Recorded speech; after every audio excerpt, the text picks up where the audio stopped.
studies. For those of you who don't know what we do research, we give support to organisations, local authorities, individuals who work and live on either side of the border, and we try and focus on, particular in terms of public policy issues such as education, health, the economy, ICT, etc., and citizens' information. Some of you may have used that in terms of inquiries about your rights as workers or people living on one side and working on the other side of the border. I've been asked to talk mainly about the benefits of cross-border cooperation, but I've also been asked to talk a bit about the EU's contribution, and I really want to focus a little bit on public policy before I get to those. And I hope you're not going to glaze over. I only have a few minutes, so I hope I can keep you interested in the public policy discussion for a few minutes anyway, because I think it is important, and I know that a lot of the people here are involved in policy issues, whether as local representatives, other elected representatives, or as people active in the community. Some of you may remember last year I was here doing some interviews and talking to people about community involvement in hospital planning. And we do have a new report coming out which talks about some of the things that have already been mentioned here tonight,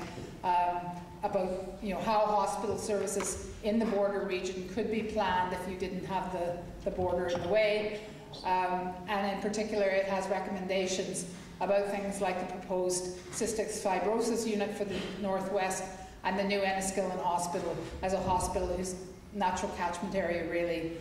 is a much larger area across the border. I'm going to come back to the Programme of Government for Northern Ireland because that's just out and it does give us a bit of a particular focus around some of the things I think we do need to think about in terms of public policy. But first I'll talk about cross-border cooperation in the context of the EU. Because certainly in the last few years there's been an intensified emphasis within the European Union, and I know the downside of the Troika and everything else in terms of how sometimes the intervention of the European Union is seen here. But the other side of that is that really European policy, with a particular focus, increasing focus on territoriality, is important, especially for an area like the Irish border region. And I think, as we all know as well, that the European Union has been very influential and has made a huge contribution. For instance, it funds most of what COP does, or a great deal of what COP does, through the European Interreg programme. And probably a lot of you in the community are very familiar with how important the Peace programme has been and the Interreg programme in an area like Newry and more, and County Louth. So increasingly throughout the Union it's been important, and particularly in the context of the border region. And while we don't have a very necessarily agreed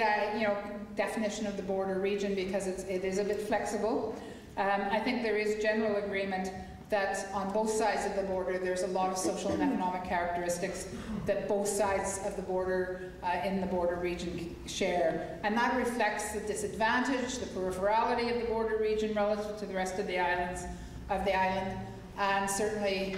some of that is the legacy of the conflict, some of it is the legacy of geography, rurality,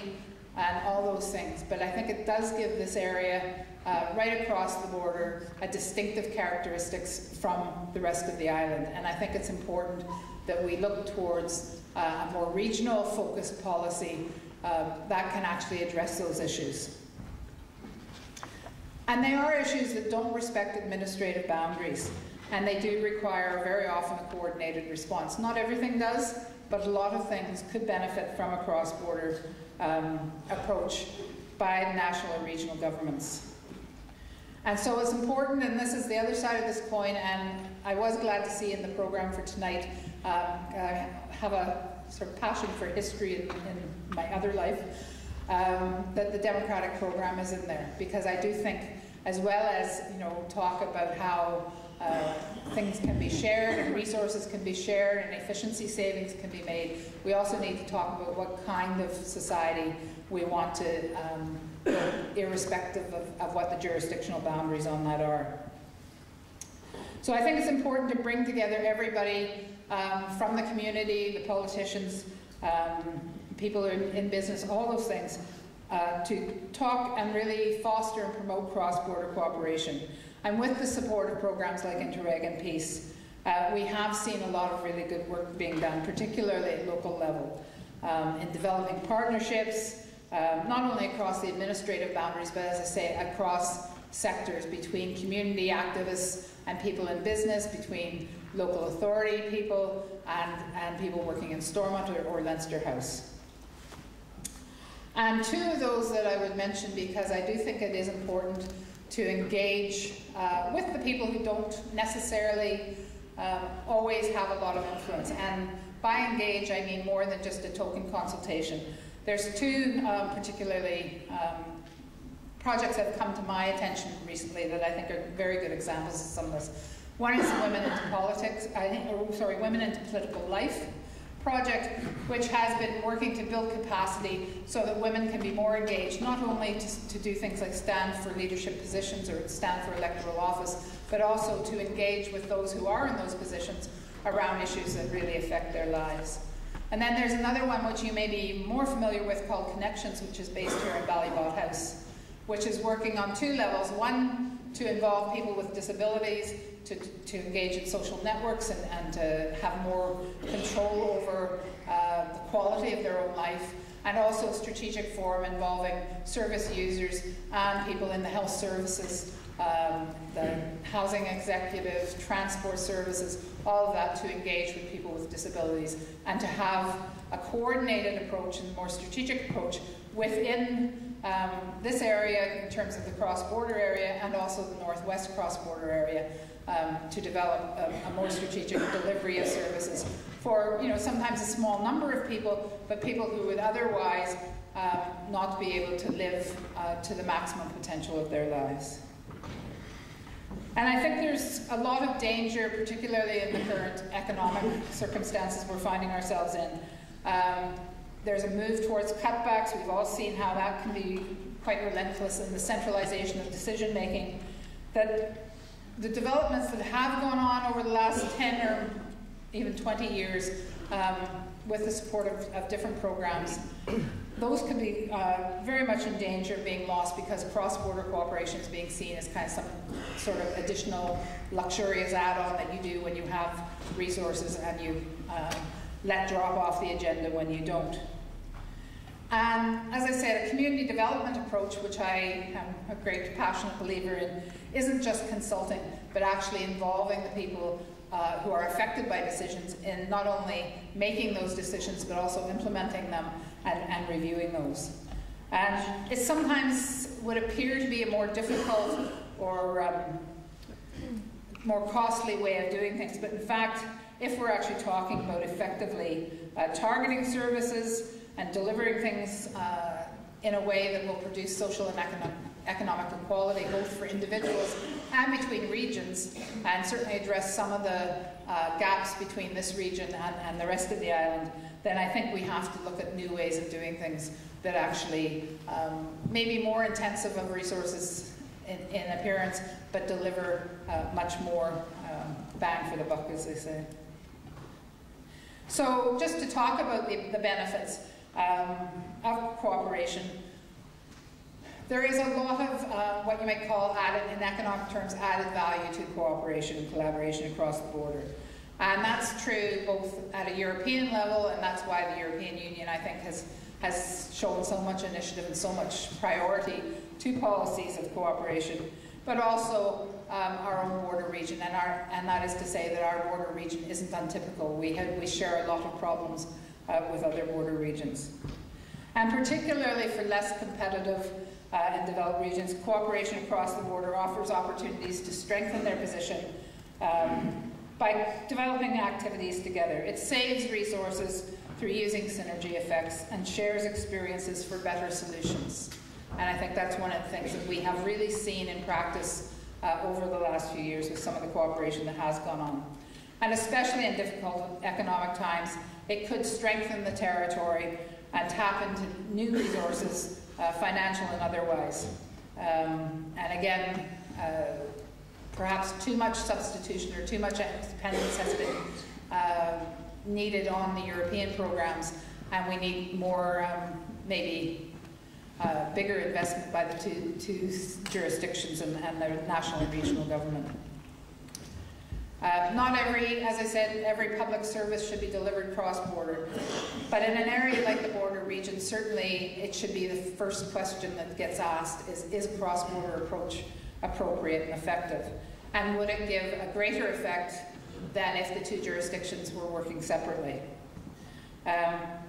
It should produce real interaction that promotes achievement of shared objectives and lead to a final result that differs qualitatively from the sum of the several activities on either side of the border. And you can have social, environmental, economic impacts that could be improved or even additional to those that you would get from a single jurisdictional approach. So it has the potential for much greater impact, much greater benefits than the back-to-back kind of responses that we have quite often, unfortunately, seen. I think consideration needs to be given to the potential benefits to be gained through cross-border cooperation that make it possible, as some of the examples from COT have shown, to address very specific problems associated either with the border or issues of a cross-border nature that could not or would not have been effectively addressed otherwise. So now I want to come back to the Good Friday Agreement and public policy. Because I'm sure everybody here is aware of Strand 2 and the North-South Ministerial Council, the areas of cooperation that have been designated. And and this is a personal opinion, I think one of the most important things that came out after the agreement in terms of cross-border cooperation certainly was the common chapter that was there until 2006. And it was a framework. And there's a lot of criticism, we certainly made a lot of criticism ourselves at the time about the gaps and the weaknesses, and you know, it wasn't necessarily taken on board with all the fervour that would be nice. But what it did do was embed public policy in a very clear way in an agreement between the two member states. And it was in a common chapter within the National Development Plan for Ireland and the Structural Funds programs for the North. But since 2006 we don't have a common chapter, and I really believe that that's been unfortunate, because I think we've lost some ground. And even though, for instance, in the new programme for government there is some recognition of the importance of cooperation and a commitment to continuing to cooperate under the North-South Ministerial Council and the East-West agreements as well, what it doesn't have, which is in the even in the new, or no, not new, but the 2007 to 2013 National Development Plan for the South, is commitments with targets and timetables and a budget line. And what I would say, given that there is this consultation just beginning on the programme for government, is that it does need to include targets and timetables and responsibilities. Somebody said at a conference I was at the other day, if there's nobody whose job it is to implement the cooperation, it isn't going to happen. And especially now with the kind of retrenchment back into people's kind of jurisdictional and departmental silos, it's really important that those things be embedded and enshrined and set out very clearly to make sure that the aspirations of cooperation and collaboration are actually supported by money, by resources, by responsibilities being designated. So I think I've probably used up my time, and you've been kept here very late. So I'll leave it on that note and just say I hope everybody will make their voices heard and ensure that, whether it's a stepping stone or accepting of the jurisdictional boundaries, that people do make their voices heard to ensure that their needs are reflected and that those things that can be delivered and should be delivered on a cross-border basis, especially in a region like this, to assist people living in disadvantaged and isolated and very often rural communities, are actually met.